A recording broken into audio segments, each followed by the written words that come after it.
यह वीडियो उत्तराखंड के टूरिज्म को बढ़ावा देने के लिए हमारी तरफ से एक छोटा सा प्रयास है। आपसे विनती है कि वीडियो को पूरा देखें। कर फिरदौस बर रुए जमी अस्तो हमी अस्तो हमी अस्तो हमी अस्तो। अर्थात इस धरती पर कहीं स्वर्ग है तो वो यही है, यही है सुंदरता। यह सुन के जो शब्द सर्वप्रथम मेरे दिमाग में आता है वह है उत्तराखंड। प्राकृतिक सांस्कृतिक प्राचीनतम उत्तराखंड एक अनूठा संगम है। एक साधारण मनुष्य ही क्या, ऋषि मुनि भी यहाँ की सुंदरता के कायल हैं। पुराणों, ग्रंथों और वेदों में भी इसे अनेक रूपों में जाना जाता है। यहाँ की भाषा, बोली, संस्कृति, धार्मिक स्थल सदैव से ही हम सबके लिए आकर्षण का एक मुख्य केंद्र रहे हैं। और आज की इस वीडियो में हम दोनों आपको उत्तराखंड की 13 अलग अलग जिलों की 13 अलग अलग टूरिस्ट डेस्टिनेशन के बारे में बताएंगे, जहाँ पे कि आपको अपनी ज़िंदगी में एक न एक बार जरूर आना चाहिए। बागेश्वर। यह जिला धार्मिक गाथाओं, पर्व आयोजनों और अत्याकर्षक प्राकृतिक दृश्यों के कारण प्रसिद्ध है। प्राचीन प्रमाणों के आधार पर बागेश्वर शब्द को ब्याघेश्वर शब्द से विकसित माना गया है। यह शब्द प्राचीन भारतीय साहित्य में बहुत ही प्रसिद्ध है। बागनाथ मंदिर, कौसानी, बैजनाथ, विजयपुर आदि इस जिले के प्रमुख पर्यटन स्थल हैं। जिले में स्थित पिंडारी, काफनी, सुंदरडूंगा इत्यादि हिमनदों से पिंडर तथा सरयू नदियों का उद्गम होता है। यहाँ के मुख्य नगर का नाम भी बागेश्वर है। यहाँ बागेश्वर नाथ का प्राचीन मंदिर है, जिसे स्थानीय जनता बागनाथ के नाम से जानती है। मकर संक्रांति के दिन यहाँ उत्तराखंड का सबसे बड़ा मेला लगता है। अगर कोई आपको कहता है कि स्विट्जरलैंड भारत में है, तो आप उसको क्या कहेंगे? या तो आप उसे पागल बोलेंगे या फिर आप बोलेंगे कि क्या तू कौसानी की बात कर रहा है। जी हाँ, कौसानी ये भी बागेश्वर में है और यह भारत का खूबसूरत पर्वतीय पर्यटन स्थल है। हिमालय की खूबसूरती के दर्शन कराता कौसानी पिंगनाथ चोटी पर बसा हुआ है। यहाँ से बर्फ से ढके नंदा देवी पर्वत की चोटी का नज़ारा बड़ा भव्य दिखाई देता है। कोसी और गोमती नदियों के बीच बसा कौसानी भारत का स्विट्जरलैंड कहलाता है। अल्मोड़ा।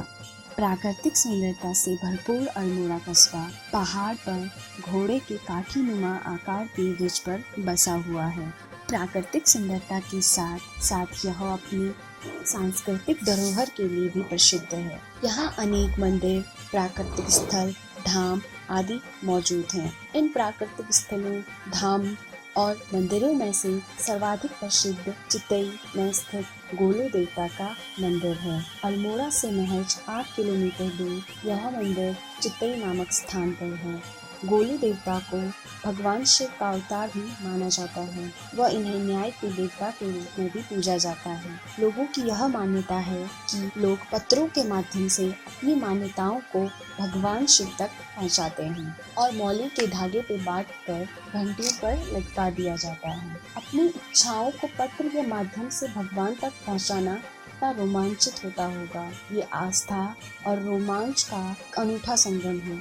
यहाँ हजारों भक्त इसी विश्वास और आस्था के साथ आते हैं। यहाँ से 10 किलोमीटर दूर जागेश्वर धाम मंदिर स्थित है। यहाँ 200 से अधिक मंदिर जो कि पत्थर की संरचना से निर्मित हैं। यहाँ शिव, विष्णु व अन्य देवी देवताओं की पूजा की जाती है। अल्मोड़ा में और भी अनेक स्थान हैं, जैसे नंदा देवी, कटारमल का सूर्य मंदिर, केसी देवी का मंदिर। और अगर अल्मोड़ा की बात हो रही है तो अल्मोड़ा की बाल मिठाई को हम कैसे भूल सकते हैं। उत्तराखंड का ऐतिहासिक चंपावत जिला अपने आकर्षक मंदिरों और खूबसूरत वास्तुशिल्प के लिए दुनिया भर में प्रसिद्ध है। पहाड़ों और मैदानों के बीच से होकर बहती नदियां अद्भुत छटा बिखेरती हैं। चंपावत में पर्यटकों को वह सब कुछ मिलता है जो वह एक पर्वतीय स्थान से चाहते हैं।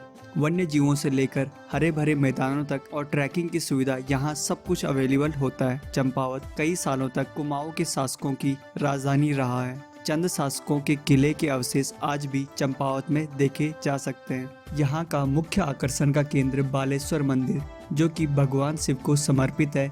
इस मंदिर का निर्माण चंद शासन ने करवाया था। इस मंदिर की वास्तुकला काफी सुंदर है। ऐसा माना जाता है कि बालेश्वर मंदिर का निर्माण 10वीं से 12वीं शताब्दी में हुआ था। इनके अलावा शनि देवता मंदिर, नागनाथ मंदिर, मीठा रीठा साहिब और लोहा घाट, जो कि भूतिया कहानी के लिए काफ़ी ज़्यादा फेमस है, यहाँ के लिए प्रमुख पर्यटन स्थल हैं। अगर आपको लोहा घाट के बारे में और अधिक जानना है तो हमने एक डेडिकेटेड वीडियो बनाई है, आप डिस्क्रिप्शन बॉक्स से उसे भी चेक कर सकते हैं।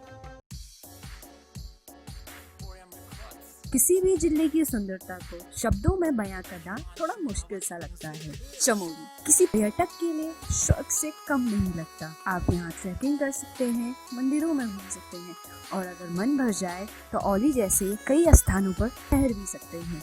धार्मिक रूप से भी बद्रीनाथ का इस जिले में बहुत ज्यादा महत्व है। यह अलकनंदा नदी के तट पर बसा भव्य विष्णु का एक मंदिर है। चमोली जिले के लोगों के लिए यह आस्था का मुख्य प्रतीक है। भारत के 4 धामों में से एक यह धाम विश्व प्रसिद्ध है, जिसके कपाटों को वसंत पंचमी के दिन टिहरी राजा के दरबार में गणना के आधार पर खोला जाता है। वो अप्रैल के अंत से नवंबर की शुरुआत तक ये कपाट खुले रहते हैं। यहाँ हर वर्ष 10 लाख तीर्थ यात्रियों का आगमन होता है। मंदिर के ठीक नीचे तप्त कुंड नामक गर्म चश्मा है। इसे औषधीय माना जाता है। इस कुंड का तापमान सदैव 55 डिग्री सेल्सियस तक रहता है और इसके समीप भी कई दर्शनीय स्थल हैं।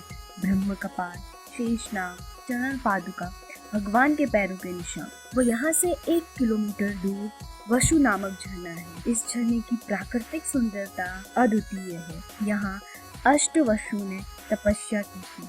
ऐसी मान्यता है इसके अत्यंत निकट सतोपंथ झील है। यहाँ राजा युधिष्ठिर ने स्वर्ग को प्रस्थान किया था और साथ ही साथ यहाँ अन्य प्राकृतिक स्थल भी हैं जो मन को मोहित कर देते हैं। देहरादून, यह उत्तराखंड राज्य की राजधानी भी है। देहरादून 2 शब्दों देहरा और दून से मिलकर बना हुआ है, जिसमें देहरा शब्द को डेरा शब्द का अपभ्रंश माना जाता है। जब सिख गुरु हर राय के पुत्र राम राय इस क्षेत्र में आए थे तो उन्होंने अपने अनुयायियों के साथ यहाँ पर डेरा स्थापित किया था। कालांतर में नगर का विकास इसी डेरे के आसपास प्रारंभ हुआ। डेरा शब्द दून शब्द के साथ जुड़कर देहरादून कहलाने लगा। देहरादून एक लोकप्रिय पर्यटन स्थल है। यहाँ एक और नगर की सीमा में टपकेश्वर मंदिर, मालसी डियर पार्क, कलंगा स्मारक, लक्ष्मण सिद्ध, गुच्चू पानी और संतला देवी मंदिर है, तो वहीं दूसरी तरफ पहाड़ियों में अनेक दर्शनीय स्थल भी हैं। यहाँ का प्रमुख टूरिस्ट प्लेस मसूरी है, जहाँ हर साल भारत ही नहीं बल्कि दुनिया से लोग विजिट करने के लिए आते हैं। यह देहरादून से 35 किलोमीटर की दूरी पर स्थित है। मसूरी उन स्थानों में आता है जहां लोग बार बार आना जाना पसंद करते हैं। मसूरी को पर्वतों की रानी भी कहा जाता है। हरिद्वार, हरि का द्वार। सुंदरता किसी के सबकी मोहताज नहीं होती। मनोहर दृश्यों और गंगा आरती के बीच ये वाक्यांश कुछ सही सा लगता है। गंगा के स्थली नाम से प्रसिद्ध ये जिला इसी का एक उदाहरण है। यहाँ महाकुंभ का आयोजन हर 12 वर्ष में एक बार किया जाता है। एक मान्यता के अनुसार वह स्थान जहाँ पर अमृत की कुछ बूंदें गिरी थी, उसे हर की पौड़ी पर ब्रह्मकुंड नाम से जाना जाता है। हरिद्वार के हर की पौड़ी सदैव से ही श्रद्धालुओं का आकर्षण का केंद्र रहा है। यह हरिद्वार की सबसे पवित्र घाटों में से एक है। पूरे भारत में भक्त व तीर्थ यात्रियों के जत्थे यहाँ त्योहारों व पवित्र दिवसों के अवसर पर स्नान करने आते हैं। यह माना जाता है कि यहाँ स्नान करना मोक्ष प्राप्त करने वाला है। और प्रति वर्ष जब सूर्य और चंद्र मेष राशि में और बृहस्पति कुंभ राशि में जाता है, तब यहाँ पर कुंभ मेले का आयोजन किया जाता है। तो प्रत्येक शाम सूर्यास्त के समय पुजारी 100 साल पुरानी परंपरा गंगा आरती करते हैं। यह दृश्य अत्यंत ही मनोहर व अद्भुत होता है। यह माना जाता है कि लोग मिट्टी के नाव दिए आशाओं व इच्छा के प्रतीकों के रूप में जल को चढ़ाते हैं। हरिद्वार में वैसे तो पर्यटन के लिए अत्यंत और बहुत ही अच्छे स्थल हैं, किंतु इनमें से कुछ स्थल चंडी देवी का मंदिर, चिला wild life sanctuary, Mansa Devi मंदिर, वैष्णो देवी मंदिर, पतंजलि योगपीठ आदि हैं।